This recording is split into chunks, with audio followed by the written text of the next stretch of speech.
तो 2 तारीख को घटना घटी है। निश्चित रूप से बहुत ही इंसानियत को शर्मसार कर देने वाली घटना घटी है।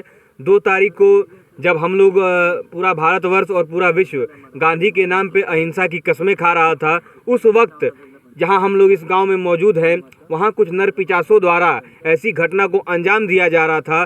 वो निश्चित रूप से इंसानियत को शर्मसार करने वाली घटना थी। 2 तारीख को जो यह घटना हुई है दुबे जी के परिवार के साथ में और यादव जी के परिवार के साथ में, जो इन लोगों का जो लड़ाई हुआ है, और उसके बाद से जो पूरे संगठित तौर पे आ करके और 5 लोगों की हत्या कर दी गई है, जिसमें ना केवल महिलाएं हैं बल्कि बच्चे और बच्चियां भी शामिल हैं। निश्चित रूप से यह दुर्भाग्यपूर्ण है और ऐसी घटना ना केवल गोरखपुर परिक्षेत्र में, देवरिया परिक्षेत्र में और प्रदेश में ही और देश में ही नहीं बल्कि पूरे विश्व में ऐसा संदेश गया है कि ऐसे नरसंहार जो अब नहीं हुआ करते, जो 90 के दशकों में दिखाया जाया करता था, वह अब हो रहा है। तो यह दुर्भाग्यपूर्ण है और यह प्रशासन की देन है कि यह घटना जो घटी है यह लेखपाल और कानूनगो की देन है, ये एसडीएम और डीएम की देन है।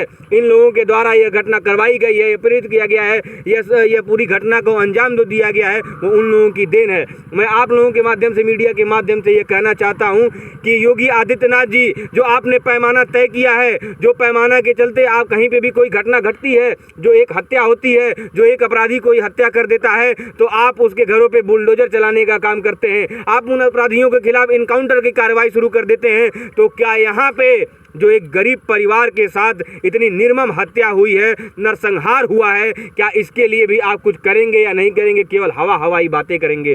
क्या अभी तक जो मैं सुनने में मुझे आया है कि जो ये प्रधान जी का घर है, वो प्रधान जी का घर अवैध जमीन पे बना हुआ घर है, क्या क्यों नहीं उसको अभी तक जो है जमीन दोज किया गया? और अगर कोई यह कह रहा है कि यही कार्रवाई उस परिवार के साथ भी होनी चाहिए, तो उसका घर तो ऑलरेडी जमीन दोज हो चुका है। उस परिवार का बच्चा जो अपने हाथ में तीर लिया हुआ है, वो अपने घर पे नहीं बल्कि देवरिया में जाकर के बैठा हुआ है, जिसको यहाँ पे रहने के लिए, जिसकी 60 बीघा की खेती है, उसको रहने के लिए, उसको बैठने के लिए 1 फीट का जगह उसके पास यहाँ नहीं है। यह दुर्भाग्य की बात है। यह पलायन करने की स्थिति अगर उत्पन्न हो गई है तो योगी आदित्यनाथ जी आपको सोचना चाहिए कि ऐसा क्यों हुआ है, और अगर ऐसा हुआ है तो आप क्या कर रहे हैं, आपको जवाब देना पड़ेगा। अगर आप जवाब नहीं देंगे, हाथ पे हाथ रख करके ऐसे ही बैठे रहेंगे, तो निश्चित रूप से यह समाज देख रहा है कि आप किस तरीके की कार्रवाई करते हैं। आपके सजातीय लोगों के साथ अगर कोई घटना घटती है तो आप कैसे कार्रवाई करते हैं? आपके भारतीय जनता पार्टी के कार्यकर्ताओं के साथ कोई घटना घटती है तो आप किस तरीके से कार्य करते हैं? मतलब यह संदेश आप दे रहे हैं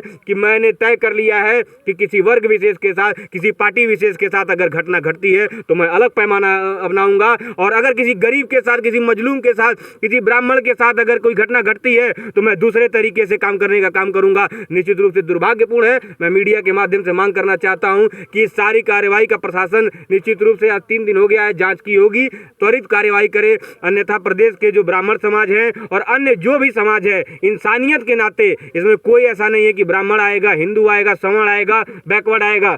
अगर इसको करने का कोई प्रयास कर रहा है तो दुर्भाग्यपूर्ण है, और मैं यह मांग करना चाहता हूं कि जितने भी अपराधी इसमें सम्मिलित हैं सबके खिलाफ कार्रवाई होनी चाहिए।